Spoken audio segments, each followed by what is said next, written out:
La pluie tombait à verse contre les fenêtres du manoir Ashford, chaque gouttelette un petit abandon à la gravité, une minuscule défaite qui reflétait celle qui se jouait dans le cœur d'Eleanor Ashford. Elle se tenait dans le bureau de son père, les mains jointes devant elle, avec la parfaite contenance que 22 ans d'éducation raffinée lui avaient inculquée, tandis que l'homme qui lui avait donné la vie, et qui, semblait-il, la lui reprenait maintenant, ne pouvait soutenir son regard. Lord Richard Ashford avait vieilli d'une décennie au cours de l'année écoulée, ses épaules courbées sous des fardeaux qu'Eleanor commençait seulement à comprendre, et tandis qu'il parlait de dettes, d'obligations et d'arrangements qui avaient été pris pour son avenir. Elle regardait la pluie d'automne tracer des chemins sur la vitre comme des larmes qu'elle ne s'autoriserait pas à verser. « Le duc de Greystone a accepté de régler nos dettes, » dit son père, et chaque mot tomba lourd comme une pierre dans le silence qui les séparait. « En échange de... c'est-à-dire, il exige... » Mais Éléanor comprit avant qu'il n'ait fini. Elle avait toujours été une jeune fille pragmatique, avait toujours su que les femmes de sa condition étaient autant une monnaie d'échange que des personnes, et elle hocha donc la tête avec une grâce qui lui coûta tout, et dit simplement « Je comprends, père. » Elle avait rêvé autrefois, comme le font les jeunes femmes, d'un mari qui pourrait l'aimer, d'un foyer rempli de chaleur plutôt que d'obligation, d'enfants nés de l'affection plutôt que du devoir. Ses rêves se dissolvaient à présent comme la brume matinale, chose insubstantielle qui ne lui avait jamais vraiment appartenu. Le contrat arriva 3 jours plus tard dans un portefeuille en cuir, livré par un notaire au visage sévère qui attendit dans un silence inconfortable pendant qu'Éléanor lisait des termes qui réduisaient son avenir à de l'encre et du parchemin. Il n'y avait aucune mention de compagnie ou d'égard, aucune douceur dans le langage qui la liait à un homme qu'elle n'avait jamais rencontré. Le duc de Greystone exigeait un héritier et une maîtresse de maison. Elle fournirait les deux. En retour, sa famille serait sauvée de la ruine. C'était, l'assurait le document dans sa froide prose juridique, un arrangement des plus équitables. Eleanor signa de son nom d'une écriture soignée. Chaque lettre une petite mort de l'espoir, et en posant la plume, elle aperçut son reflet dans la fenêtre. Une jeune fille pâle aux yeux sombres qui contenait trop de compréhension, trop de résignation. Dehors, la pluie continuait sa chute implacable, et Éléanor pensa que c'était peut-être approprié, que son mariage soit précédé de ciel si endeuillé. Elle allait être duchesse, disait son père, avec une gaieté forcée. Elle allait avoir tout le confort matériel. Ce qu'elle n'aurait pas, ce que le contrat rendait brutalement clair par ses omissions, c'était la seule chose qu'elle avait secrètement espérée, la possibilité d'être aimée.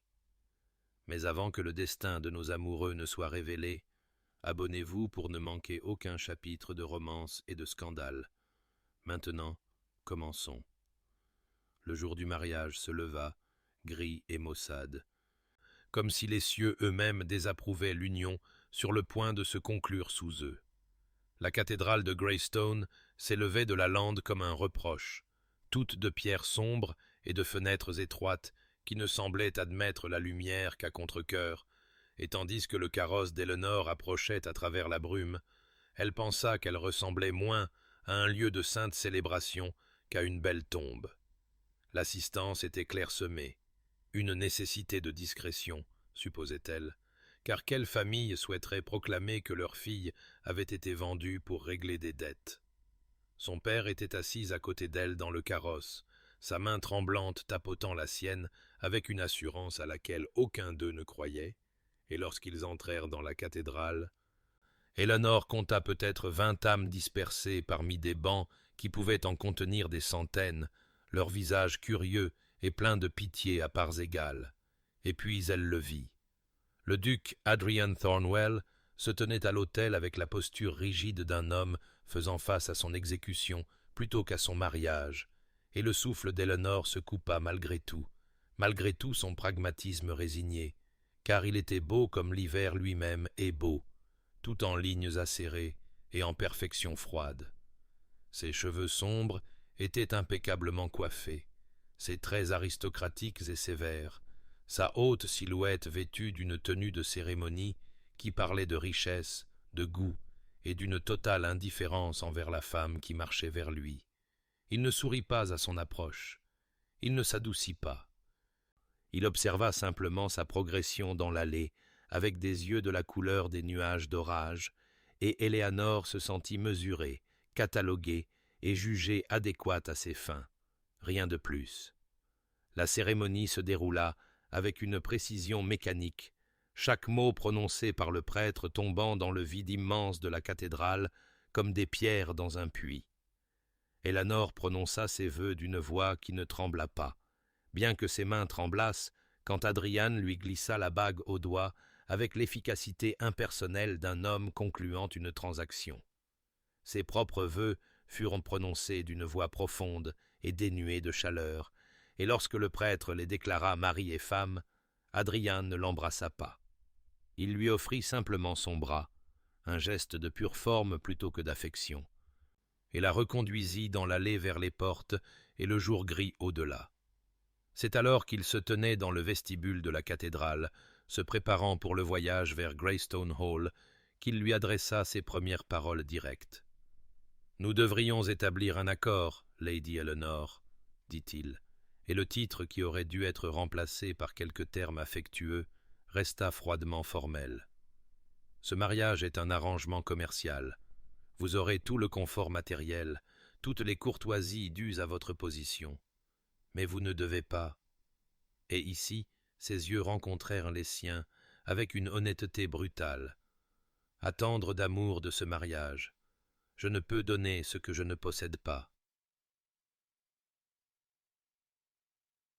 Éléanore sentit quelque chose se fissurer dans sa poitrine, un petit espoir tenace qu'elle ne savait pas qu'elle nourrissait encore. Mais elle inclina simplement la tête avec la dignité que sa mère lui avait enseignée, et dit « Je comprends, votre grâce. » Le trajet en carrosse jusqu'à Greystone Hall s'étira devant eux en silence, des kilomètres de landes défilant derrière les fenêtres, tandis qu'à l'intérieur, deux étrangers étaient assis aussi loin l'un de l'autre que l'espace le permettait, et Éléanore comprit avec une clarté absolue qu'elle n'avait pas épousé un homme, mais plutôt une forteresse magnifique et impénétrable, et elle n'avait pas la moindre idée de comment en franchir les murs.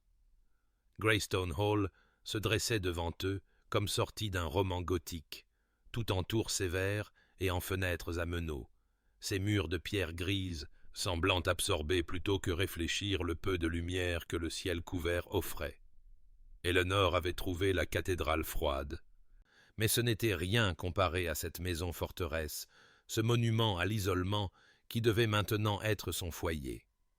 Alors que le carrosse s'arrêtait devant l'entrée imposante, elle sentit le poids du bâtiment peser sur son moral, et elle se demanda si le bonheur avait jamais existé entre ces murs, ou si l'architecture même l'interdisait. Le personnel assemblé pour les accueillir était aussi clairsemé et austère que tout le reste, une gouvernante au visage sévère nommée Madame Davies, un majordome dont l'expression suggérait qu'il avait depuis longtemps oublié comment sourire, et peut-être une douzaine d'autres qui se tenaient en formation parfaite, leur efficacité évidente dans chaque uniforme repassé et chaque posture rigide. Adrian les salua d'un bref signe de tête, puis, sans cérémonie ni chaleur, fit signe à Éléanore de le suivre à l'intérieur. La visite fut expéditive, presque insultante dans sa brièveté. Il la fit traverser le rez-de-chaussée avec l'enthousiasme d'un homme montrant une propriété à louer à un étranger. Le salon avec ses lourds rideaux et ses meubles sombres, la salle à manger avec sa table absurdement longue, la bibliothèque dont les volumes auraient pu l'intéresser s'il lui avait permis plus qu'un coup d'œil en passant, le salon de musique avec son pianoforte silencieux qui prenait la poussière. Ses commentaires étaient minimes. Ceci est l'aile est, la galerie de portraits, mon bureau qui est privé.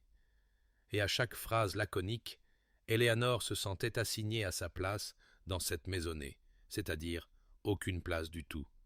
Ils montèrent le grand escalier, leurs pas résonnant dans l'espace caverneux, et Adrien la conduisit le long d'un long couloir jusqu'à l'aile ouest.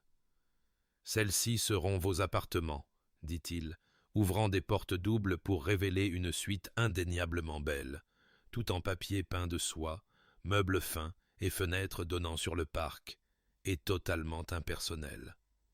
Vous y trouverez tout ce dont vous avez besoin. Madame Davis s'occupera de toutes vos demandes. » Il s'arrêta sur le seuil, sans faire mine d'entrer, et Éléanore comprit avec une clarté soudaine et douloureuse qu'il ne franchirait plus ce seuil.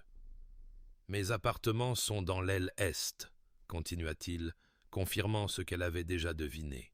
« Je me lève tôt, je monte à cheval à l'aube et m'occupe des affaires du domaine toute la journée. Nous maintiendrons des emplois du temps séparés.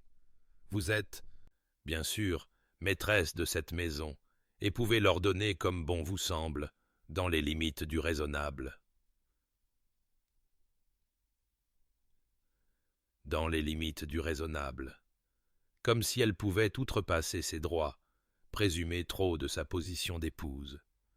Éléanore se tenait au centre de ce qui était maintenant sa cage, aussi dorée soit-elle, et hocha la tête une fois de plus, cette légère inclination de la tête qui devenait son geste signature d'acceptation.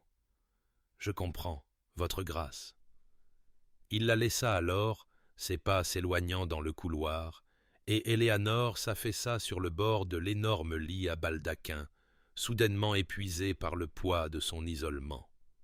Ce soir-là, elle s'habilla pour le dîner dans l'une de ses plus belles robes, un geste futile de dignité, et descendit dans la salle à manger pour trouver Adrien déjà assis en bout de table, le bout très lointain, avec ce qui semblait être des kilomètres d'acajou poli les séparant.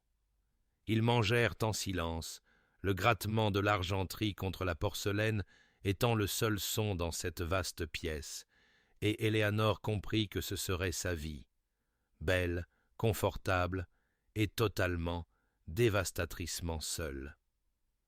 Les semaines passèrent dans une existence étrange, suspendue, où Éléanore se retrouva à vivre comme un fantôme dans sa propre maison.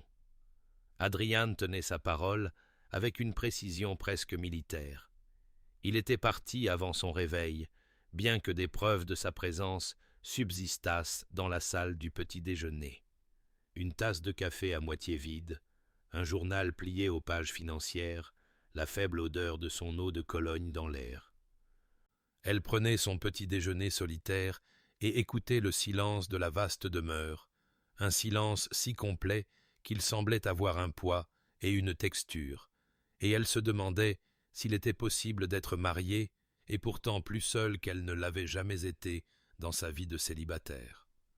Le manoir lui-même devint à la fois son compagnon et sa prison, alors qu'elle explorait ces innombrables pièces avec le dévouement de quelqu'un qui n'avait rien d'autre pour occuper son temps. Elle découvrit la beauté dans des endroits inattendus, une serre où la lumière d'hiver filtrait à travers les vitres pour illuminer des plantes exotiques dont quelqu'un avait pris soin autrefois, un salon de musique où des grains de poussière dansaient dans des puits de soleil pâle, des couloirs bordés de portraits des Thornwell du passé qui la dévisageaient avec des expressions allant de la désapprobation sévère à une vague mélancolie. Tout était exquisément entretenu, parfaitement aménagé et totalement dépourvu de chaleur, comme si la maison elle-même avait absorbé la température émotionnelle de son maître et la reflétait en marbre poli et en pierre froide. La bibliothèque devint son refuge, une vaste pièce avec des étagères du sol au plafond qui contenaient ce qui devait être des milliers de volumes.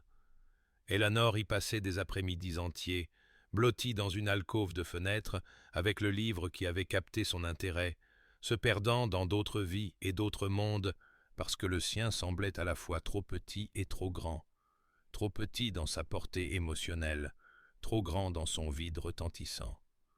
Elle remarqua que les livres étaient bien aimés, leur dos craquelé par la lecture, et elle se demanda qui les avait aimés avant elle, quelle main avait tourné ces pages, quel cœur avait cherché l'évasion dans ces mêmes histoires. Depuis les fenêtres de la bibliothèque, elle pouvait voir les jardins, ou ce qui avait été autrefois des jardins, maintenant envahis et sauvages, bien que même dans leur négligence, ils conservassent une beauté mélancolique qui parlait à quelque chose en son esprit. Parfois, si rarement que cela semblait presque accidentel, elle rencontrait Adrian dans les couloirs. Ces rencontres suivaient un schéma invariable. Il s'arrêtait, inclinait la tête avec une parfaite courtoisie, murmurait Lady Eleanor, de ce ton formel qui la tenait à distance plus efficacement que n'importe quelle porte verrouillée, et continuait son chemin. Elle apprit à lire les signes subtils de son passage dans la maison, le son de la porte de son bureau se fermant, le murmure de sa voix discutant des affaires du domaine avec son intendant, la vue de lui à travers les fenêtres, chevauchant son étalon noir sur la lande, toujours s'éloignant, toujours partant.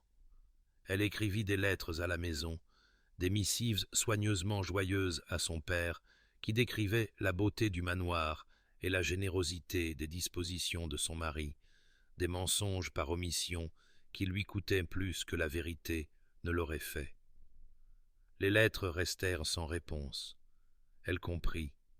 La honte de son père était trop grande, son soulagement face à son sacrifice trop profond.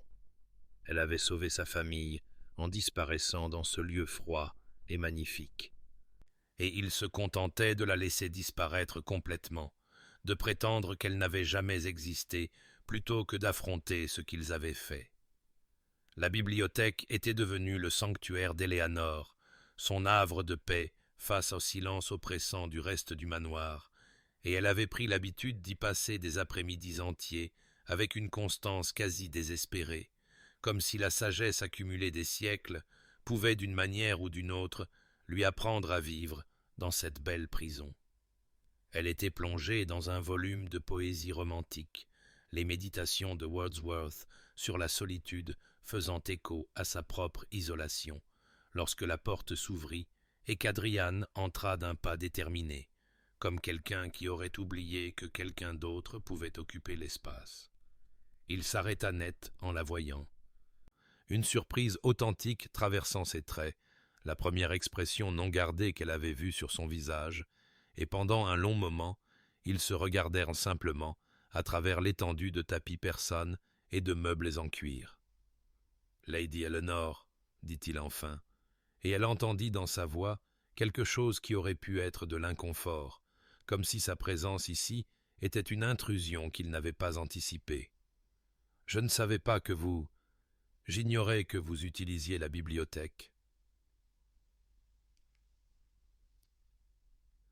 Eleanor ferma son livre, marquant sa page d'un doigt, et se leva avec la grâce soignée qui était devenue son armure contre sa froideur. « J'espère que je ne suis pas une intruse, votre grâce. Vous avez bien dit que j'étais la maîtresse de maison. » Quelque chose changea dans son expression. Était-ce du dépit ? « Bien sûr, vous vous méprenez. Je voulais simplement dire, je pensais la pièce inutilisée. Je suis heureux de savoir que la collection est appréciée. » Il se dirigea vers les étagères avec ce qui semblait être de la réticence, ou peut-être de l'hésitation, et Eleanor remarqua pour la première fois comment sa main traînait le long des dos des livres, comme pour saluer de vieux amis. « Vous avez une collection extraordinaire !» s'aventura Eleanor, encouragée par ce qui aurait pu être le premier échange civil qu'ils avaient eu depuis leur mariage. « Je n'en ai jamais vu de pareil en dehors de Londres. » La main d'Adrian s'arrêta sur un volume de Shakespeare, et sa voix, lorsqu'il parla, avait une qualité qu'elle n'avait pas entendue auparavant, quelque chose de plus doux, de presque humain. Ma mère les collectionnait. C'était une grande lectrice. Elle passait des heures dans cette pièce, après qu'elle... Il s'arrêta brusquement, comme s'il en avait trop révélé, et sa main retomba de l'étagère. Elle avait un goût excellent. Le passé pesait lourdement entre eux, et Éléanore comprit qu'elle entrevoyait quelque chose qu'il n'avait pas eu l'intention de lui montrer, une blessure, une perte, une partie de l'homme sous la glace. Elle devait être une femme remarquable, dit doucement Éléanore, pour avoir assemblé une telle collection, pour avoir aimé la littérature si profondément. Pendant un instant, juste un souffle, juste un battement de cœur, les yeux d'Adrian rencontrèrent les siens, et elle y vit quelque chose qui n'était ni froid ni distant, mais plutôt infiniment triste, infiniment lasse. Elle l'était, dit-il tranquillement. Puis, comme s'il prenait soudain conscience de l'intimité du moment, de la fissure dans ces murs soigneusement construits, il se redressa et son expression se referma. « Je suis venu chercher un volume sur la gestion du domaine. Je ne vous dérangerai pas davantage. » Il récupéra son livre avec une efficacité rapide et disparut avant qu'Eleanor ne puisse répondre, la porte se refermant derrière lui avec une finalité douce qui, d'une certaine manière, ressemblait à une porte qui claque. Mais Éléanore se laissa retomber dans son fauteuil, le cœur battant plus vite qu'il ne l'avait fait depuis des semaines, car elle l'avait vu. Cette lueur de quelque chose de réel sous sa froideur, cet aperçu d'un homme qui ressentait, souffrait et se souvenait. Il n'était pas fait de pierre, après tout, et cette connaissance, aussi dangereuse soit-elle, fleurit dans sa poitrine comme un espoir.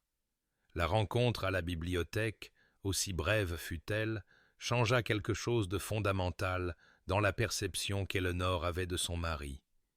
Elle se mit à le guetter maintenant, pas avec espoir exactement, elle avait appris à ne plus l'être, mais avec une curiosité grandissante qui s'avéra plus dangereuse que l'espoir ne l'avait jamais été. Elle commença à remarquer les schémas de ses journées, les rythmes d'une vie qui se déroulait parallèlement à la sienne sans jamais vraiment la croiser, et dans ses observations, elle découvrit des contradictions qui la fascinaient et la troublaient à parts égales. Il montait à cheval à l'aube sans faute, et Éléanore prit l'habitude de se réveiller tôt simplement pour le regarder de sa fenêtre partir à travers la lande, sa silhouette sombre se découpant sur le ciel matinal pâle. Il y avait quelque chose de presque désespéré dans sa façon de monter, comme s'il essayait de distancer quelque chose qui le suivait toujours, et elle se demanda quel démon pourchassait un homme qui semblait tout avoir.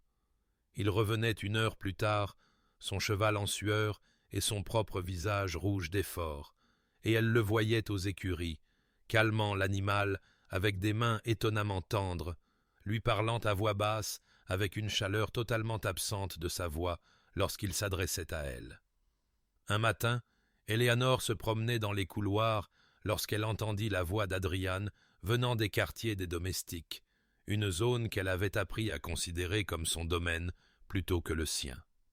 Elle s'arrêta, cachée par le tournant du couloir, et écouta, tandis qu'il parlait avec le vieux monsieur Henderson, le jardinier en chef qui avait servi la famille pendant 40 ans et dont les mains tremblaient maintenant de vieillesse.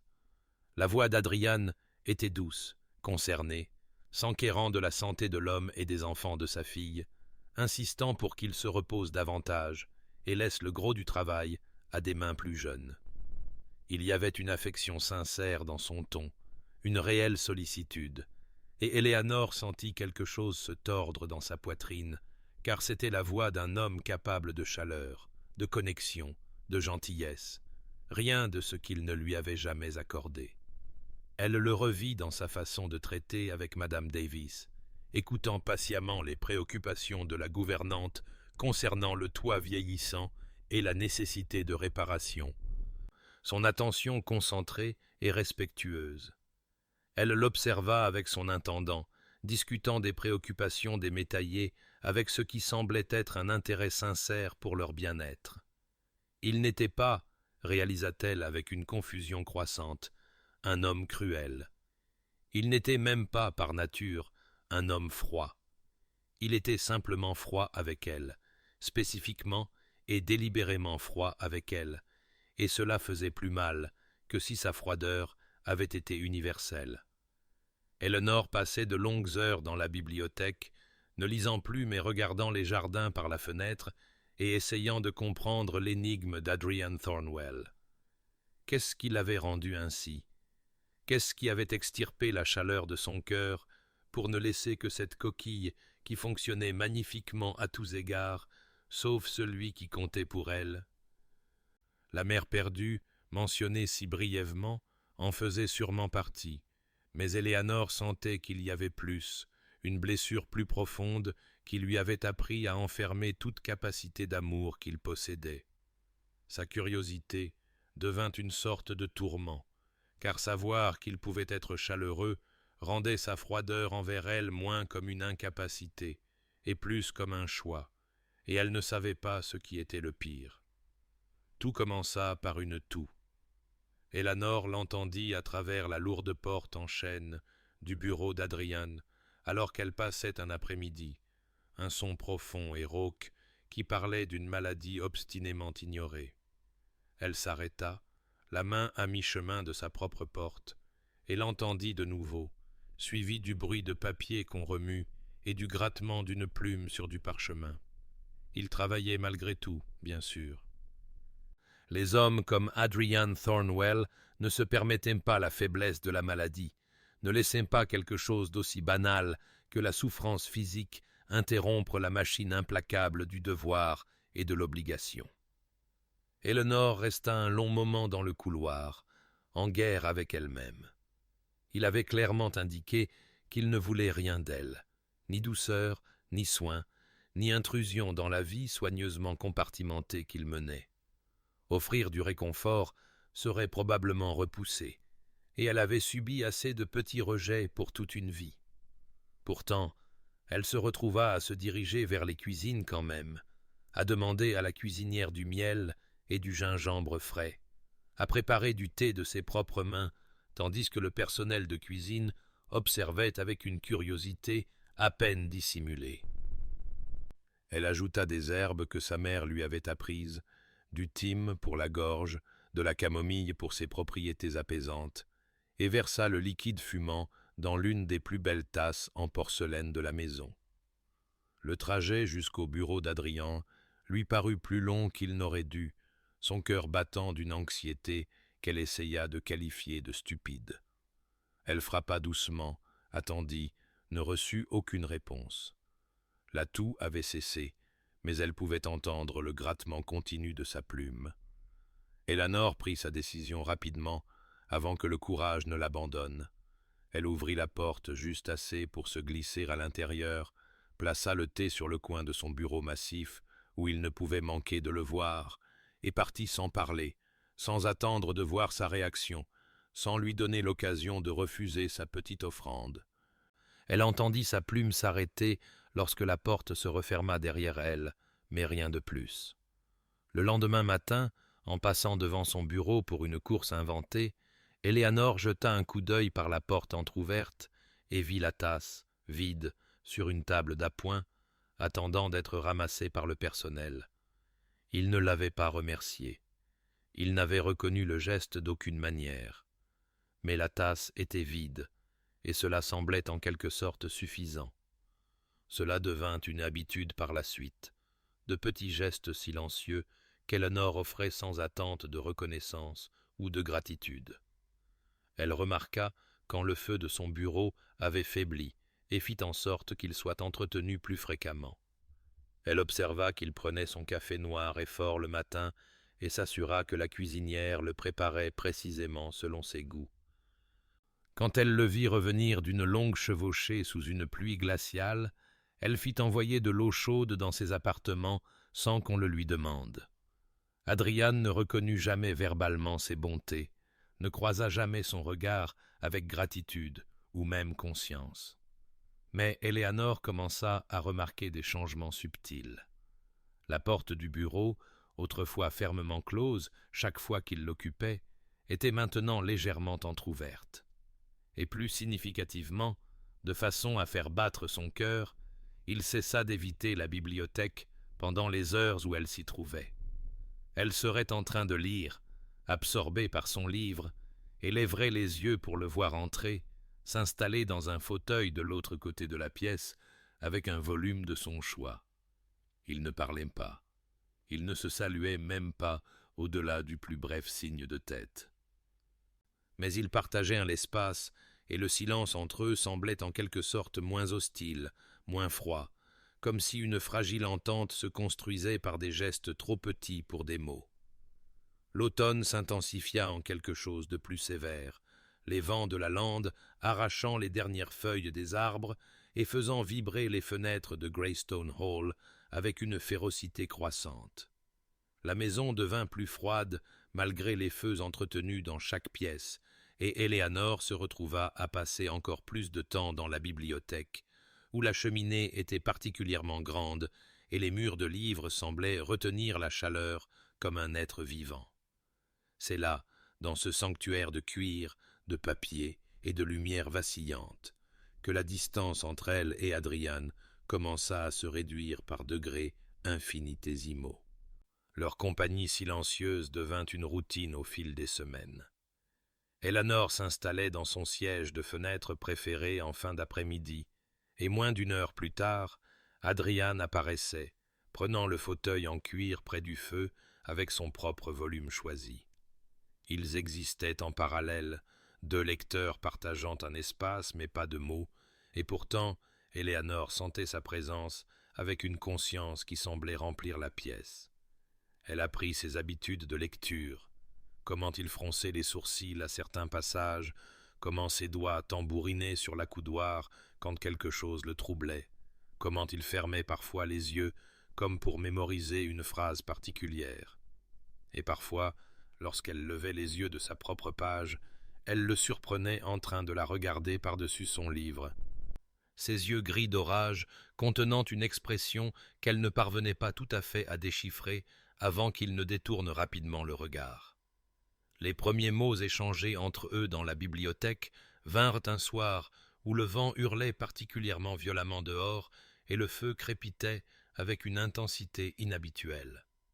Éléanore avait doucement halté à un passage de son roman, et Adrian avait levé les yeux, avec ce qui aurait pu être de l'inquiétude.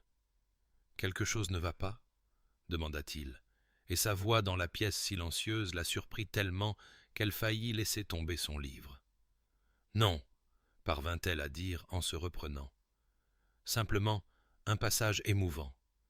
L'héroïne vient de découvrir une vérité qu'elle cherchait. » Adrian hocha lentement la tête, et pendant un moment, elle pensa que ce serait tout.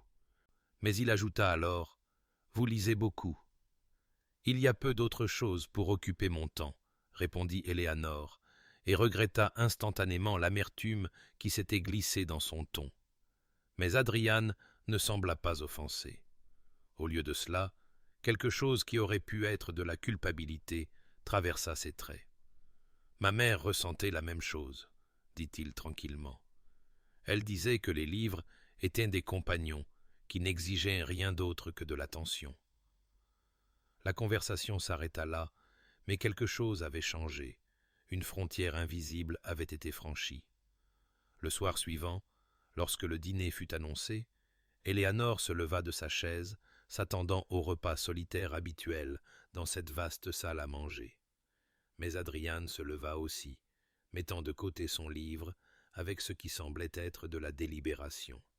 « Je me joindrai à vous, » dit-il, sans tout à fait la regarder dans les yeux, « si cela est acceptable. » Le cœur d'Éléanore fit un bond absurde dans sa poitrine. « Bien sûr, votre grâce. » Le dîner fut guindé, maladroit, comme le sont les conversations de deux personnes peu habituées à la compagnie l'une de l'autre. Ils parlèrent de sujets sûrs, la rigueur du temps, les réparations nécessaires aux chaumières des métayers, un livre qu'ils avaient tous les deux lu.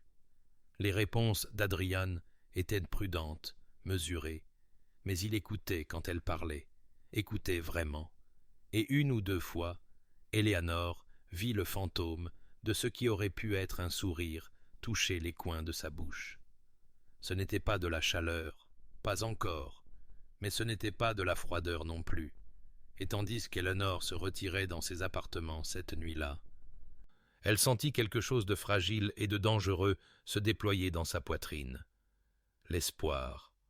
La tempête arriva sans prévenir, déferlant de la lande avec une violence qui semblait personnelle, comme si les cieux eux-mêmes s'étaient offensés de quelque chose et entendaient se venger. Eleanor était dans la bibliothèque lorsque le premier coup de tonnerre déchira l'air, si fort et si proche qu'il semblait que le ciel s'était déchiré, et elle sentit tout son corps se raidir d'une peur si primale qu'elle contourna toute pensée rationnelle. Elle avait de nouveau 8 ans, piégée dans la nursery pendant la tempête qui avait brisé le grand chêne devant sa fenêtre, l'arbre s'écrasant à travers la vitre dans une explosion de tonnerre, d'éclairs et de bois éclatés qui avait manqué son lit de quelques centimètres à peine. Elle n'avait pas craint les tempêtes avant cette nuit-là. Elle avait craint peu d'autre chose depuis. Les lumières vacillèrent une fois, 2 fois, et s'éteignirent, plongeant la bibliothèque dans une obscurité rompue seulement par la cheminée et les violents éclairs qui transformaient les fenêtres en carrés momentanés de blancheur éclatante. Eleanor voulait bouger, voulait allumer des bougies d'une main ferme et se retirer dans ses appartements avec dignité, mais son corps refusait d'obéir. Elle s'affaissa sur le sol à côté de sa chaise, les bras enroulés autour d'elle, tremblant à chaque coup de tonnerre, comme si le son était un coup physique. Elle n'entendit pas la porte s'ouvrir par-dessus la fureur de la tempête, ne sut qu'elle n'était plus seule que lorsque la voix d'Adrian traversa sa panique. « Eleanor » Pas Lady Eleanor. Juste son nom, prononcé avec une urgence qu'elle n'avait jamais entendue de sa part. Elle leva les yeux pour le trouver agenouillé à côté d'elle, son visage illuminé par la lueur d'une bougie.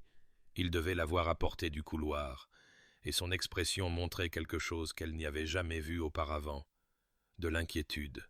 « La tempête », parvint-elle à dire entre des dents qui claquaient. « Je sais que c'est stupide, mais je ne peux pas. » Un autre coup de tonnerre, et elle tressaillit violemment. Adrian n'hésita pas. Il s'assit à côté d'elle sur le sol, le dos contre la chaise, et à son grand étonnement, il tendit la main vers la sienne et la tint fermement. « Vous êtes en sécurité, » dit-il, sa voix stable et calme dans le chaos. « La maison a résisté à des tempêtes pires que celle-ci. Je ne vous quitterai pas. » Et il ne le fit pas. Alors que la tempête faisait rage dehors, Adrian resta à ses côtés sur le sol de la bibliothèque et fit quelque chose qu'Eleanor n'aurait jamais imaginé. Il parla. Il lui raconta des histoires, sa voix basse et apaisante, peignant des images avec des mots pour la distraire de la violence extérieure. Il parla de son enfance à Greystone, de sa mère lui apprenant à lire dans cette même pièce, de la fois où il s'était perdu dans l'aile est et avait passé des heures convaincu que la maison était hantée avant que la gouvernante ne le trouve. Il lui parla de son cheval, Tempête, qui était terrifié par les papillons, mais ne craignait rien d'autre. Il décrivit la lande au printemps, quand la bruyère fleurissait, rendant le paysage violet à perte de vue.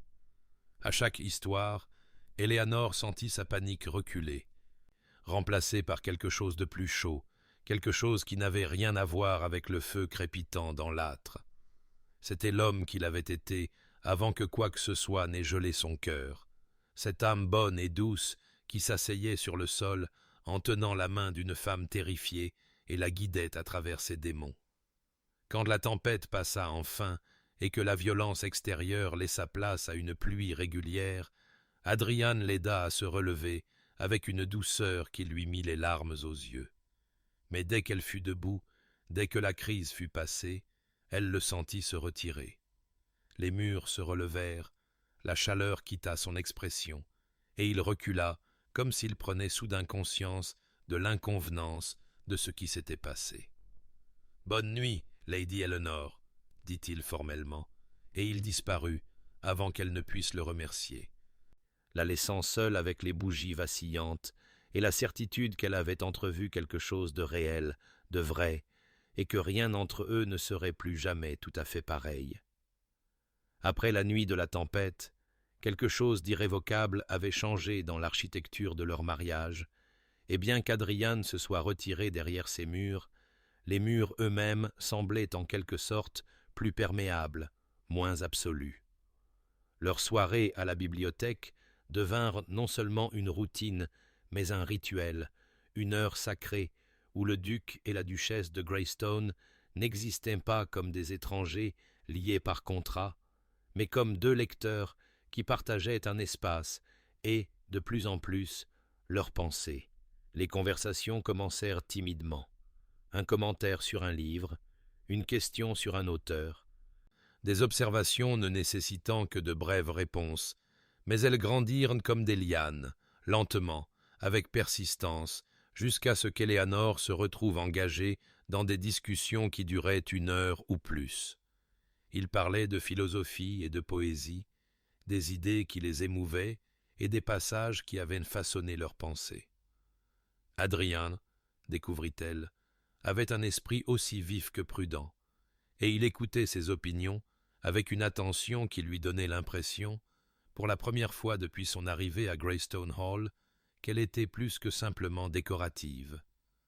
Un soir, alors qu'il discutait de la gestion des fermes des métayers du domaine, Adrian fit quelque chose qui coupa le souffle d'Éléanore. Il lui demanda son avis. Pas par formalité, pas par courtoisie, mais avec un intérêt sincère pour ce qu'elle pensait. Les parcelles du Sud ont besoin d'être modernisées, dit-il en déroulant une carte sur la table de la bibliothèque. Mais Henderson pense que les métayers résisteront au changement. Que suggéreriez-vous? Éléanore avait grandi sur un domaine, avait absorbé plus de choses sur la gestion des terres que ce que l'on créditait la plupart des femmes de comprendre, et elle se retrouva penchée sur la carte, signalant des considérations qu'Adrian n'avait pas mentionnées, suggérant des approches qui équilibraient l'innovation avec le respect de la tradition. Il écouta attentivement, ses yeux gris fixés sur son visage plutôt que sur la carte, et quand elle eut fini, il hocha lentement la tête. « C'est un excellent conseil, dit-il, et la simple reconnaissance la réchauffa plus que n'importe quel grand compliment n'aurait pu le faire. Elle commença à remarquer d'autres changements, petits mais significatifs. Adrian souriait parfois maintenant, pas de grands sourires, pas encore, mais de légères courbes de sa bouche qui transformaient ses traits sévères en quelque chose de presque accessible. Il croisait son regard lorsqu'il trouvait un passage amusant, partageant la plaisanterie en silence avant de retourner à sa lecture. Il se souvenait des détails qu'elle mentionnait, sa préférence pour le thé plutôt que le café, son intérêt pour la botanique, son anniversaire, qui arriva sans fanfare, mais avec une première édition d'un roman qu'elle avait mentionné vouloir. Les dîners ensemble devinrent réguliers plutôt qu'exceptionnels, et la longue table qui avait autrefois souligné leur distance semblait maintenant absurdement grande, si bien qu'un soir, Adrian prit simplement la chaise la plus proche de la sienne plutôt que de se retirer à l'autre bout. Il parlait des événements de la journée, de livres, de politique, et des petites observations qui composent une vie, et Éléanore se surprit à rire de quelque chose qu'il avait dit, rire vraiment, et à voir son expression s'adoucir avec ce qui aurait pu être du plaisir à ce son. La distance entre eux se réduisait par centimètres, par moments, par le poids accumulé de petites gentillesses et d'un confort croissant, et bien qu'Éléanore sût qu'il ne fallait pas confondre cela avec de l'amour, elle ne pouvait s'empêcher de sentir qu'il construisait quelque chose de réel, quelque chose qui pourrait, avec du temps et de la patience, devenir le fondement de plus qu'une simple coexistence.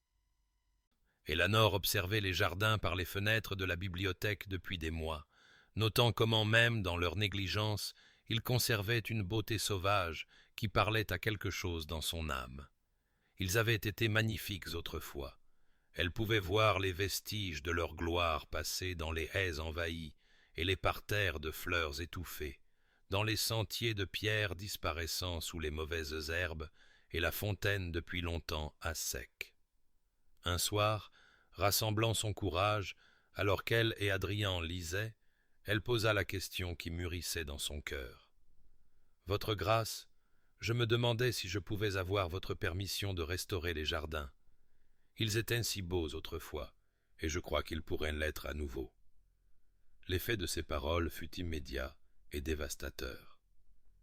Le livre d'Adrien tomba sur ses genoux, et son visage devint pâle, puis rouge, une succession d'émotions traversant ses traits trop rapidement pour être cataloguées.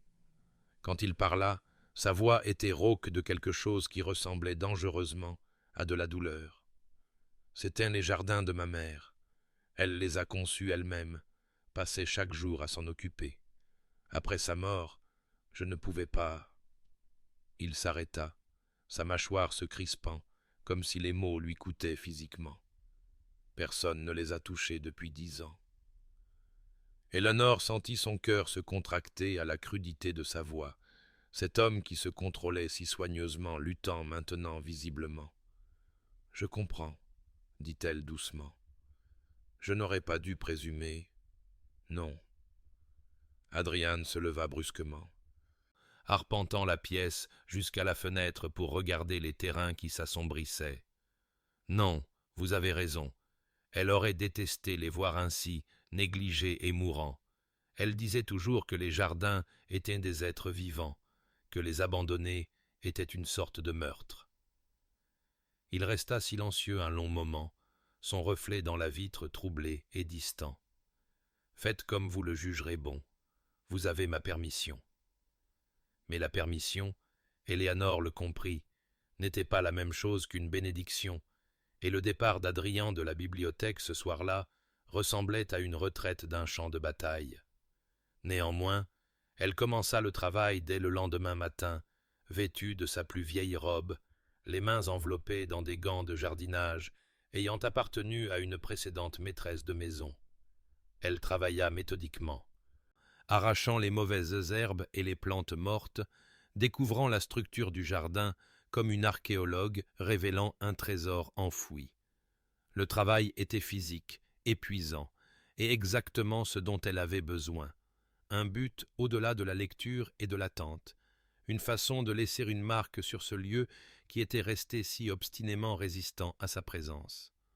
Pendant 3 jours, elle travailla seule, puis le 4e, elle leva les yeux de sa tâche de nettoyage d'un parterre de roses envahi pour trouver Adrien debout au bord du jardin, veste jetée, manches de chemise retroussées jusqu'au coude. Ces roses étaient ses préférées, dit-il tranquillement, et sans un mot de plus, il s'agenouilla à côté d'elle et se mit à l'aider. Ils travaillèrent en silence au début, leurs mains se déplaçant en parallèle à travers la terre et les racines, le labeur physique créant une intimité que la conversation n'avait jamais eue. La présence d'Adrien à ses côtés semblait différente ici, sans les barrières formelles des salons et des tables de dîner entre eux. Il n'était qu'un homme travaillant la terre, et elle n'était qu'une femme faisant de même, et lorsque leurs mains se frôlèrent accidentellement en attrapant la même mauvaise herbe, aucun d'eux ne se retira immédiatement. « Elle a planté ce jardin l'année de ma naissance, » dit finalement Adrien, sa voix douce de souvenir. « Elle disait que chaque fleur était un vœu pour mon bonheur. » Eleanor le regarda. Cet homme agenouillé dans la terre du jardin de sa mère, de la terre sur les mains et quelque chose comme la paix sur le visage, et sentit son cœur se retourner dans sa poitrine. Le soir où cela se produisit, ils avaient travaillé dans les jardins toute la journée et étaient venus à la bibliothèque encore rouges d'effort, de la terre encore sous leurs ongles, malgré s'être lavés, quelque chose de détendu et de non gardé entre eux que le labeur physique avait créé. Ils prirent leurs sièges habituels, mais d'une manière ou d'une autre, Eleanor se retrouva dans le fauteuil, à côté de celui d'Adrien, plutôt qu'à l'autre bout de la pièce, et il ne s'éloigna pas, ne se retira pas à une distance plus sûre. Le feu crépitait entre eux, et l'obscurité de l'automne pressait contre les fenêtres, et quand Adrien parla, Sa voix était plus basse que d'habitude, plus intime. « Je ne vous ai pas remercié correctement, dit-il, pour avoir restauré les jardins, pour avoir pris soin de quelque chose qui comptait pour elle. » Eleanor se tourna pour le trouver en train de la regarder avec une intensité qui lui coupa le souffle. « Ils sont magnifiques. Ils méritent d'être aimés. » « Comme la plupart des choses, » dit doucement Adrian, et quelque chose dans son ton suggérait qu'il ne parlait plus seulement des jardins. La conversation qui suivit ne ressembla à aucune de celles qu'ils avaient eues auparavant, brute, réelle et douloureusement honnête. Adrian parla de la mort de sa mère quand il avait 17 ans, comment il avait eu l'impression que le monde avait perdu toute couleur et toute chaleur. Eleanor partagea ses propres pertes, la solitude d'avoir grandi comme enfant unique dans une maison plus soucieuse des apparences que de l'affection. Ils parlèrent de la peur, sa peur de s'attacher trop profondément, sa peur de ne jamais être aimé du tout, et à chaque confession, l'espace entre eux semblait se réduire jusqu'à ce qu'Eleanor puisse sentir la chaleur qui émanait de son corps, puisse compter les reflets du feu dans ses yeux gris. « Je suis seul depuis si longtemps, » dit Adrian, sa voix à peine plus qu'un murmure, « que j'avais oublié ce que c'était que de désirer quelque chose au-delà de la simple survie. » Sa main se déplaça vers la sienne qui reposait sur l'accoudoir de son fauteuil, ses doigts s'approchant, tremblant légèrement, et le cœur d'Eleanor cessa de battre alors qu'elle regardait la distance se combler entre eux, sentait le moment s'étirer avec une tension insupportable. Elle pouvait tout voir sur son visage, le désir, la peur et quelque chose qui ressemblait désespérément à une aspiration profonde, et elle resta parfaitement immobile, craignant que le moindre mouvement ne brise la chose fragile qui se formait entre eux. Leurs doigts étaient à quelques centimètres l'un de l'autre, puis à moins, et Eleanor pouvait sentir la chaleur de sa peau sans même la toucher, pouvait entendre sa respiration changer, pouvait voir. Adrian retira sa main brusquement, comme s'il s'était brûlé, et se leva si abruptement que sa chaise racla le sol. « Pardonnez-moi, » dit-il, la voix rauque, le visage accablé. « Je n'aurais pas dû... C'était inapproprié. Je vous présente mes excuses. » Et il disparut, sortant de la bibliothèque avec quelque chose comme du désespoir dans ses mouvements, laissant Eleanor assise seule, la main toujours tendue vers le vide et le cœur se brisant d'une manière qu'elle n'aurait pas cru possible. Elle resta là longtemps après, fixant le feu à travers des larmes qu'elle refusait de laisser couler, comprenant avec une clarté dévastatrice le schéma qui s'était dessiné. La proximité suivie du retrait, la chaleur suivie du froid, l'espoir offert puis arraché. Et elle comprit autre chose, quelque chose qui rendait tout infiniment pire. Elle était tombée amoureuse de lui.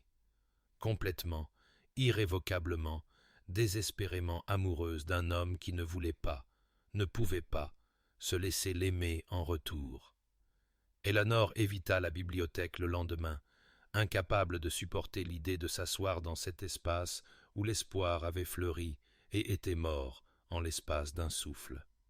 Elle erra plutôt dans le manoir, sans but et endolorie, jusqu'à ce qu'elle se retrouve dans le salon du matin où Madame Davis supervisait l'arrangement de fleurs fraîches, des fleurs du jardin restauré, réalisa Eleanor avec un pincement au cœur. La gouvernante leva les yeux à l'entrée d'Eleanor, et quelque chose comme de la compassion traversa ses traits habituellement sévères. « Votre grâce, » dit-elle, puis hésita d'une manière qui suggérait qu'elle débattait avec elle-même. « Puis-je parler franchement ?» Eleanor, trop lasse pour les formalités, hocha simplement la tête. Madame Davis congédia la servante d'un geste et se tourna pour faire face à Eleanor. « Je sers cette maison depuis 30 ans. J'ai vu le jeune maître passer de garçon à homme. J'étais ici quand... » Elle fit une pause, choisissant ses mots avec soin. J'étais ici quand il a épousé sa première femme. » Les mots frappèrent Éléanore comme un coup physique. Première femme, bien sûr. Comment ne l'avait-elle pas su? Mais alors même qu'elle y pensait, elle comprit. Personne n'en avait parlé. Aucun portrait n'était accroché dans les pièces publiques. Aucune trace ne restait d'une autre duchesse qui avait vécu et aimé dans ces murs. Catherine était son nom, continua Madame Davis, sa voix douce d'un vieux chagrin. Une jeune fille adorable, pleine de lumière et de rire. Sa grâce l'adorait. Je n'ai jamais vu un homme si complètement amoureux. Ils étaient mariés depuis 2 ans quand elle est tombée enceinte, et il était fou de joie.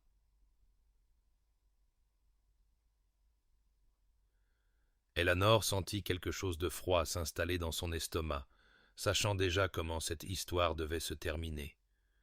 L'accouchement s'est mal passé. Les médecins n'ont pu la sauver, ni l'enfant. Sa grâce, il est resté assis avec son corps pendant 2 jours, ne voulait pas la quitter, ne voulait ni manger, ni dormir. Quand ils l'ont finalement emmenée pour la préparer à l'enterrement, j'ai cru qu'il pourrait la suivre dans la mort, tant il était devenu gris et sans vie. Les yeux de Madame Davies, lorsqu'ils rencontrèrent ceux d'Éléanore, contenaient des décennies de chagrin dont elle avait été témoin. Il s'est blâmé, votre grâce. Il a dit qu'il l'avait tuée en la mettant enceinte, en l'aimant tellement qu'il avait voulu créer la vie avec elle.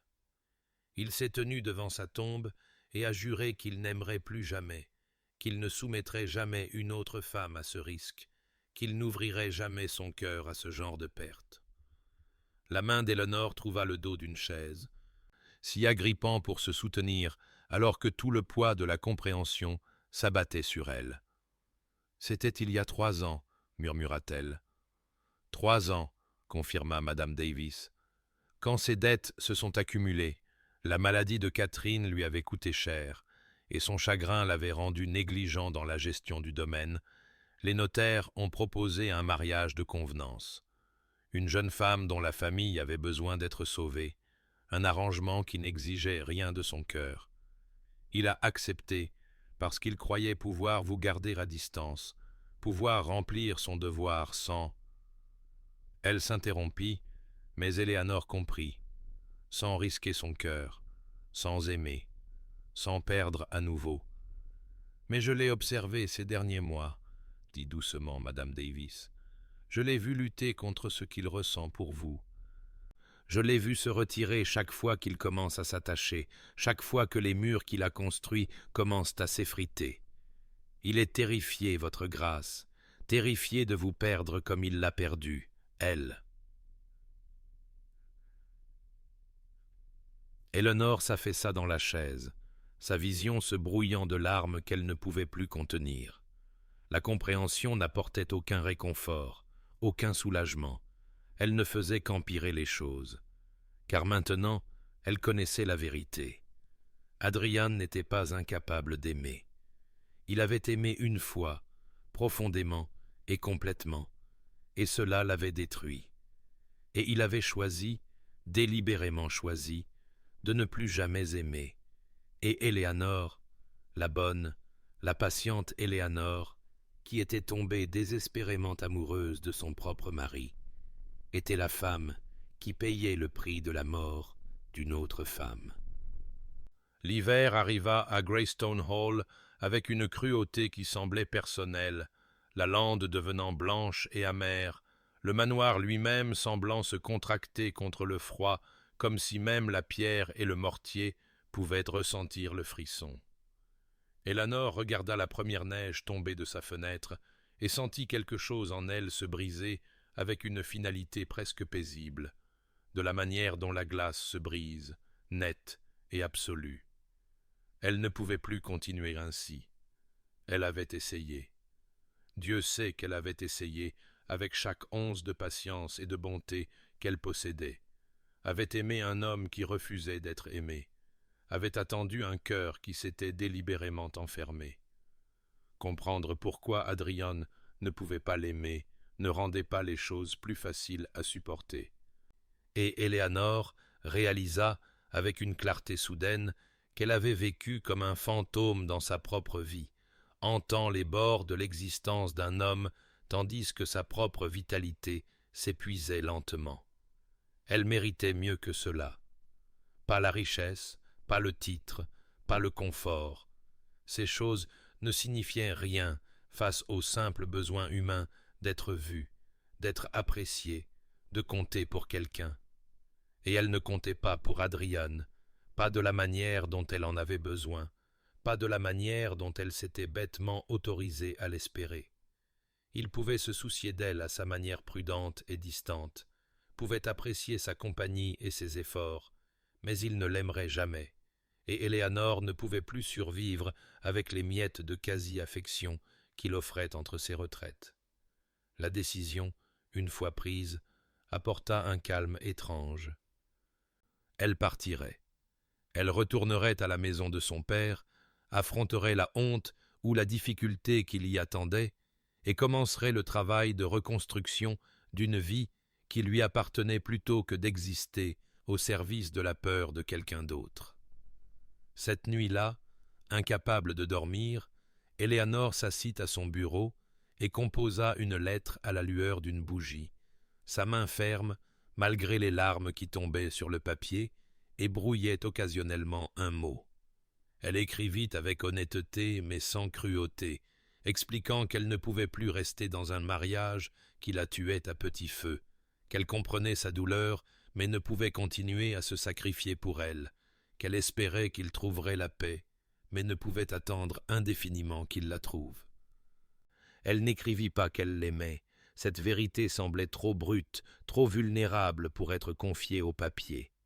Elle scella la lettre avec de la cire qui ressemblait à des gouttes de sang à la lueur de la bougie et la posa sur sa coiffeuse où il la trouverait. Puis, alors que l'aube se levait grise et froide sur la lande, Éléanore commença à faire ses bagages.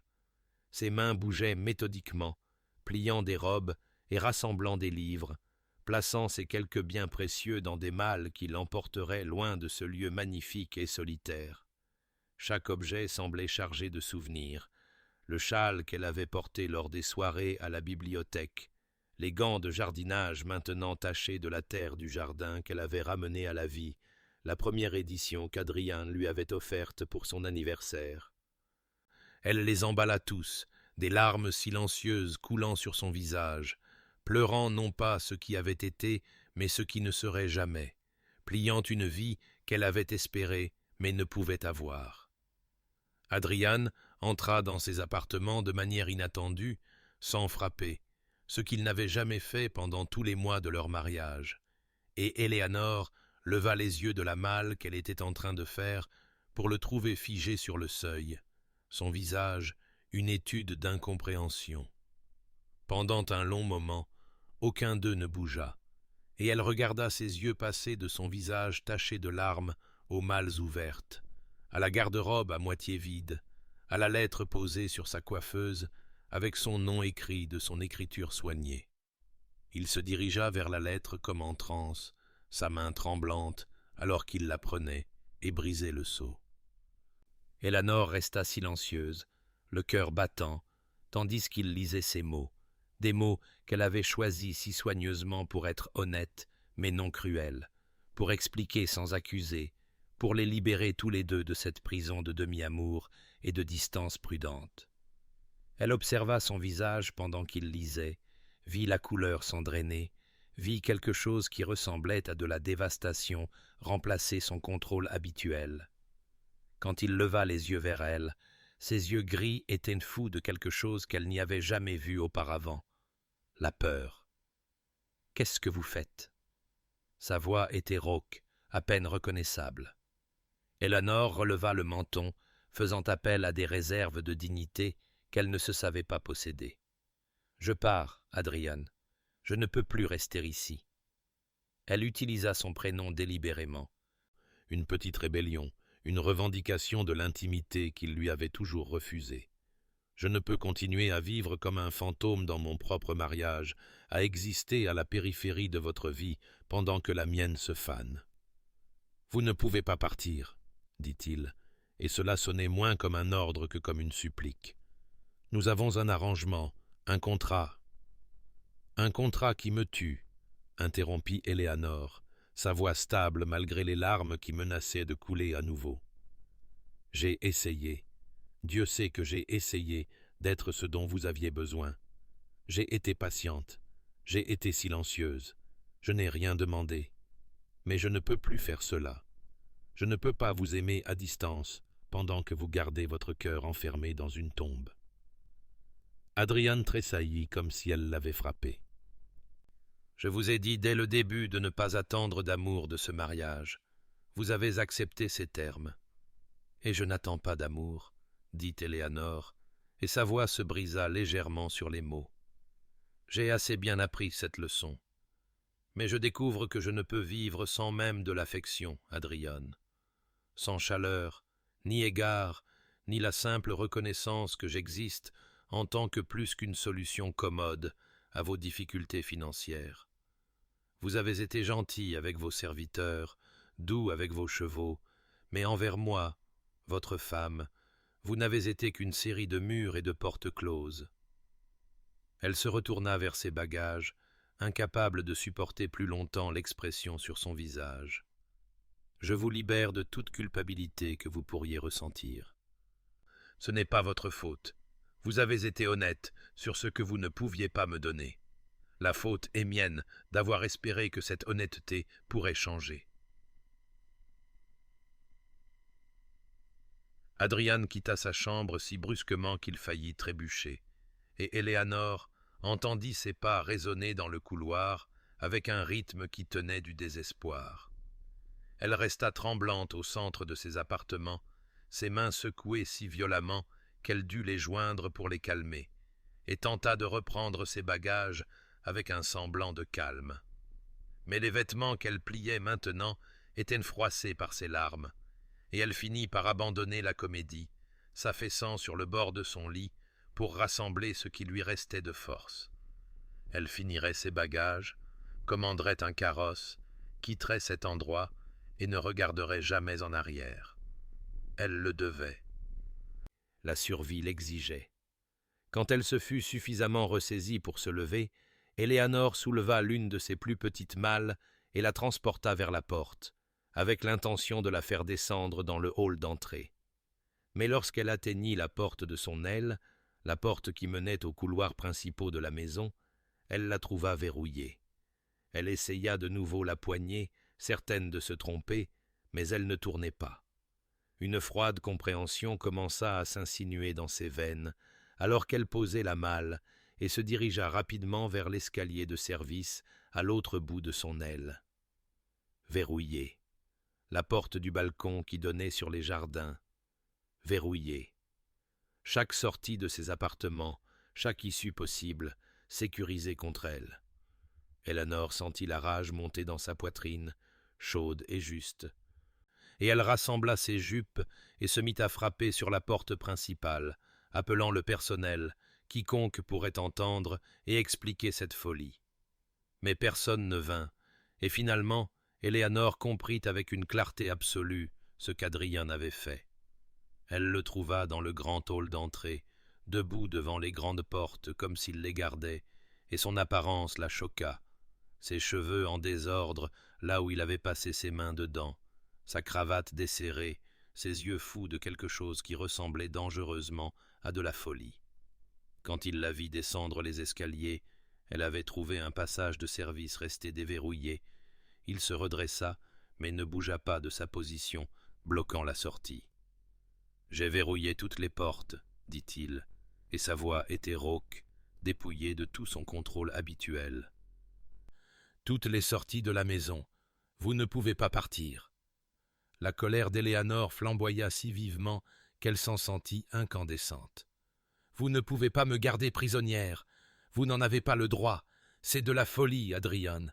Vous devez déverrouiller ces portes immédiatement. » « Je ne peux pas. » Il fit un pas vers elle, et elle vit que ses mains tremblaient, que tout son corps était secoué par une émotion qu'il ne pouvait plus contenir. « Je ne peux pas vous laisser partir. »« Vous n'avez pas le choix, » dit Éléanore, sa voix maintenant d'un calme mortel, plus dangereuse que des cris. Je ne suis pas votre propriété à enfermer. Je suis un être humain, et je pars, et vous déverrouillerez ces portes, où je jure que je trouverai un moyen de sortir, même si je dois briser toutes les fenêtres de cette maison. Eleanor, s'il vous plaît, ne m'appelez pas Eleanor maintenant, après des mois de Lady Eleanor et de distance prudente. Vous avez clairement montré que vous ne vouliez rien de moi, que je ne suis qu'une obligation que vous remplissez en serrant les dents, et je ne resterai pas là où je ne suis pas désiré. Mais vous êtes désiré. Les mots jaillirent de lui comme une confession arrachée à son âme. Que Dieu me vienne en aide, vous êtes désiré, vous êtes nécessaire, et je ne peux pas vous laisser sortir de ma vie alors que vous en êtes devenu la seule lumière. Le visage d'Adrian s'effondra, chaque mur soigneusement construit s'écroulant d'un seul coup, et Eleanor regarda, stupéfaite et silencieuse, cet homme qui n'avait été que contrôle et sang-froid pendant tout leur mariage s'effondrer sous ses yeux.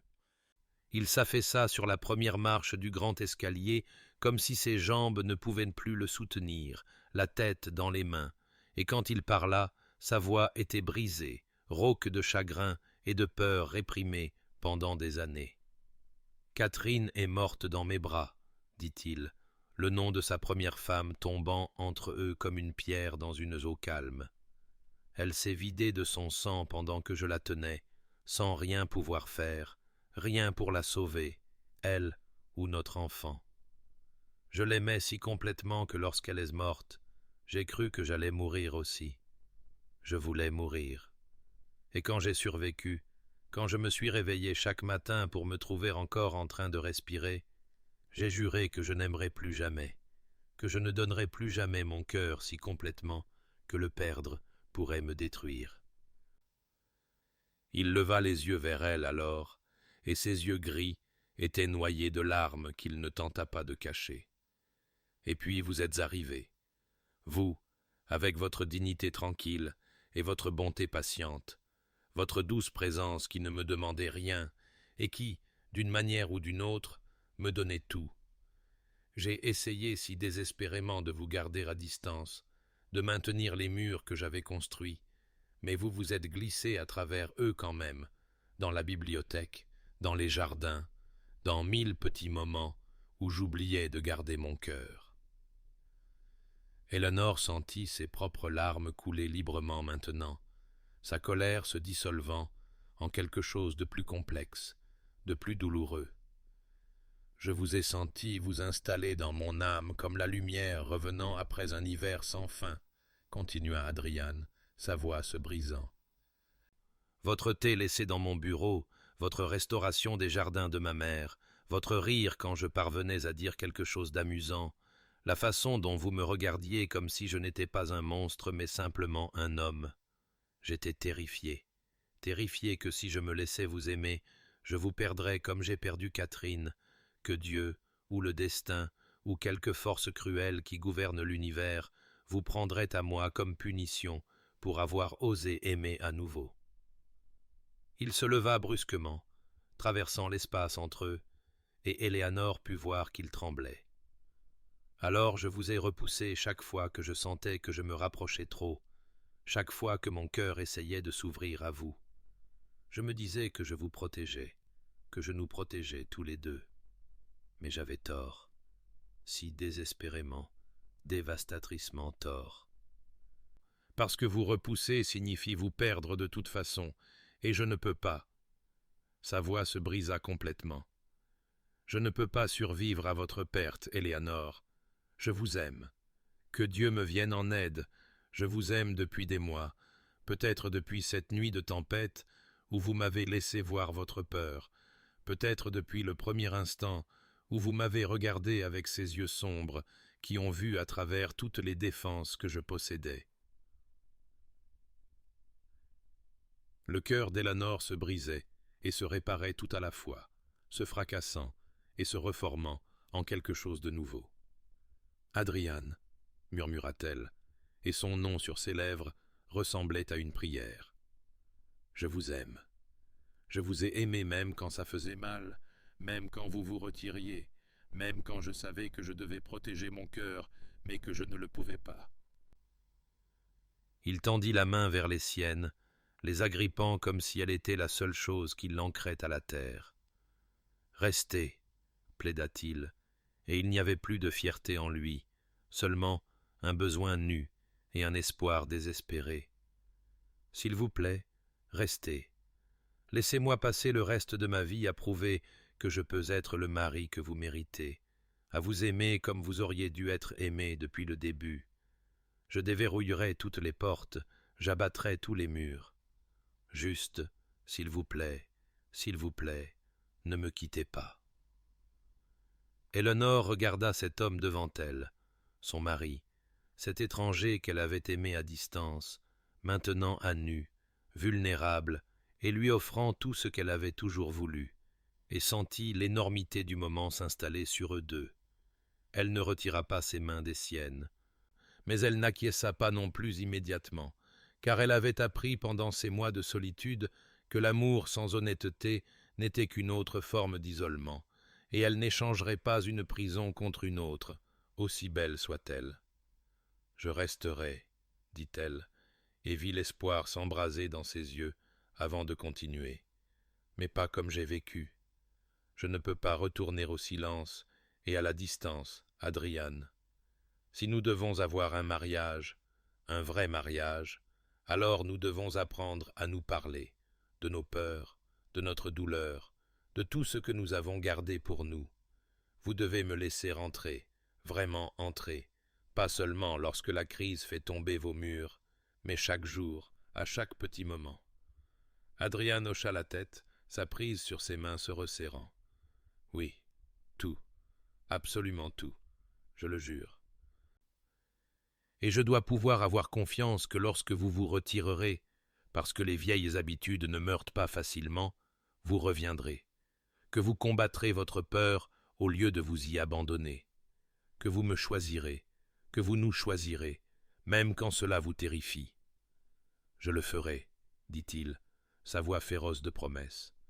Je le jure sur tout ce que j'ai de plus sacré, je vous choisirai chaque jour pour le reste de ma vie. Il relâcha alors ses mains et se dirigea vers les grandes portes, sortant un trousseau de clés de sa poche et les déverrouillant avec des mains qui tremblaient encore. Puis, il traversa le hall d'entrée, déverrouillant porte après porte, la manifestation littérale de sa reddition métaphorique, jusqu'à ce que chaque issue soit ouverte pour elle, chaque choix rendu. « Vous êtes libre de partir, » dit-il en revenant se tenir devant elle. « Je ne vous tiendrai pas prisonnière, mais je vous supplie de rester. » Éléonore sentit des larmes couler sur son visage alors qu'elle tendait la main vers lui, et cette fois, lorsque leurs mains se rencontrèrent, il n'y eut aucune hésitation, aucun retrait. Elle se blottit dans ses bras et les sentit se refermer sur elle avec une tendresse qui lui coupa le souffle, et lorsqu'il baissa la tête pour l'embrasser, leur premier vrai baiser, leur premier moment d'intimité authentique, elle eut l'impression de rentrer chez elle après une vie d'errance. Ils se tinrent l'un contre l'autre dans ce hall d'entrée, comme s'ils ne devaient jamais se lâcher, et Éléonore sentit des années de solitude se dissoudre dans la chaleur de son étreinte, sentit son cœur battre contre le sien à un rythme qui promettait que c'était réel, que c'était un commencement, que c'était à eux. Ils parlèrent toute la nuit, se déplaçant finalement vers la bibliothèque où leur amitié timide avait d'abord pris racine, et là, à la lueur du feu, ils se donnèrent enfin la vérité. Adriane parla de sa mère, de sa mort, qui lui avait d'abord appris que l'amour signifiait la perte, puis de Catherine, non pas pour comparer, mais pour honorer, partageant les souvenirs d'un amour qui avait été réel et beau, et qui s'était terminé en tragédie. Il parla de sa culpabilité, la croyance irrationnelle mais puissante que son amour lui-même était dangereux, qu'il détruisait ce qu'il chérissait. Éléonore écouta, lui tint la main et comprit enfin la profondeur de la blessure qu'elle lui demandait de guérir. Et elle partagea sa propre histoire, la solitude de son enfance, la trahison de son père en la vendant pour se sauver, les mois passés à vivre comme un fantôme dans cette maison, à aimer un homme qui ne voulait pas l'aimer en retour. Ils déposèrent leur douleur entre eux comme des offrandes, et dans le partage, trouvèrent que la douleur diminuait, devenait supportable, devenait simplement une partie de leur histoire, plutôt que son entièreté. L'aube se leva, grise et douce sur la lande, et Adrian et Éléanore s'assirent ensemble à regarder la lumière revenir, leurs mains entrelacées, leurs cœurs enfin timidement ouverts l'un à l'autre, et le début de quelque chose de réel, de vrai et de durement gagné, se déployant entre eux comme la promesse du printemps après le plus long des hivers. Le printemps arriva à Greystone Hall comme une bénédiction, transformant la lande de son gris hivernal en une profusion de couleurs qui semblait refléter la transformation au sein même de la maison. Le manoir, qui avait autrefois ressemblé à un magnifique mausolée, résonnait maintenant de vie. Fenêtres grandes ouvertes pour laisser entrer l'air doux, feux brûlant joyeusement, plutôt que simplement fonctionnellement, et plus remarquable encore, le son du rire résonnant dans des couloirs qui n'avaient connu que le silence pendant trop longtemps. Éléanore se tenait dans les jardins par un matin plein de promesses, les mains profondément dans la terre, alors qu'elle plantait de nouvelles roses à côté de celles qu'ils avaient restaurées ensemble, et sentit les bras d'Adrian l'encercler par derrière, son menton reposant sur son épaule dans l'affection facile qui était devenue leur langage. « Madame Davies grondera si elle voit que vous avez encore sali votre robe de terre, » murmura-t-il contre son oreille, mais il y avait du rire dans sa voix, aucune réelle inquiétude. Éléanore se pencha en arrière dans son étreinte, se délectant de la simple liberté de toucher et d'être touchée, de s'approprier ces petites intimités qui leur avaient été refusées si longtemps. « Alors vous me défendrez auprès d'elle, comme mon mari le devrait. »« Toujours, » promit-il, et il la fit tourner dans ses bras pour l'embrasser correctement, longuement, à la vue de quiconque pourrait regarder, sans aucune de la retenue ou de la peur qui avait autrefois gouverné chaque interaction entre eux. Ces moments volés étaient devenus le tissu de leur jour. Adrian la trouvant dans la bibliothèque pour voler un baiser entre deux chapitres, Éléanore interrompant son travail dans le bureau pour lui apporter du thé et rester pour une conversation qui s'étendait sur des heures, tous deux découvrant la joie d'être simplement ensemble sans murs ni barrières entre eux. Le personnel l'avait remarqué, bien sûr. Éléanore avait entendu Madame Davis faire remarquer au majordome que sa grâce était un homme changé, qu'elle ne l'avait pas vu sourire autant de toutes ces années de service, que la maison elle-même semblait plus légère, comme si le bonheur était une chose physique qui pouvait illuminer la pierre et le mortier. Adrian était en effet transformé. Cet homme qui avait été si austère, si distant, chérissait maintenant ouvertement sa femme avec une intensité qui aurait pu être embarrassante si elle n'était pas si clairement sincère. Il lui apportait des fleurs de la lande, commanda un portrait d'elle dans le jardin, lui demanda son avis sur chaque décision concernant le domaine et écoutait comme si ses pensées étaient précieuses. Il rattrapait le temps perdu, Éléanore le comprenait, essayant de déverser des mois d'affection réprimée dans chaque moment qu'ils partageaient maintenant. Et Éléanore s'épanouissait sous la chaleur de son amour, comme les jardins qu'ils entretenaient ensemble, sa propre transformation évidente dans l'éclat de son sourire, l'assurance de son port, la façon dont elle se déplaçait dans le manoir comme si elle y appartenait enfin, véritablement. Ils parlaient souvent de l'avenir maintenant, de la vie qu'ils construisaient ensemble. Un soir, alors qu'ils étaient assis dans la bibliothèque, Éléanore lisant contre l'épaule d'Adrian, il s'aventura doucement. « J'ai pensé aux enfants, si vous en vouliez. Je sais qu'autrefois j'ai craint. » Éléanore arrêta ses mots, avec ses doigts sur ses lèvres. « J'adorerais avoir vos enfants, Adrian, quand nous serons prêts, quand la peur aura suffisamment guéri. et ils comprirent tous les deux que guérir n'était pas oublier, mais plutôt apprendre à vivre avec les cicatrices, à être courageux malgré elles, à choisir l'amour même en connaissant ses risques. 2 ans plus tard, les jardins de Greystone Hall étaient en pleine floraison magnifique, un témoignage de la patience, du soin et du pouvoir transformateur de l'amour délibérément choisi. Eleanor était assise à l'ombre d'un vieux chêne, sa main reposant sur le renflement de son ventre où leur enfant grandissait, et regardait Adrian s'approcher à travers la pelouse avec ce sourire qui faisait encore faire de petites acrobaties à son cœur, le sourire qu'il ne portait que pour elle, ouvert, chaleureux et libre d'ombre. Il s'installa à côté d'elle sur la couverture qu'elle avait étendue, sa main couvrant immédiatement la sienne sur son ventre, cherchant les mouvements de la vie qu'ils avaient créés ensemble. « De bons coups de pied aujourd'hui, » murmura-t-il, ses yeux gris illuminés d'émerveillement, de joie et de quelque chose qui ressemblait remarquablement à de la paix. Elle tient de sa mère. Il, corrigea Eleanor en le taquinant. Et Adrian rit, ce rire plein et sincère qu'elle avait eu tant de mal à lui arracher et qu'elle entendait maintenant quotidiennement, et l'attira près de lui pour lui embrasser la tempe, la joue, les lèvres.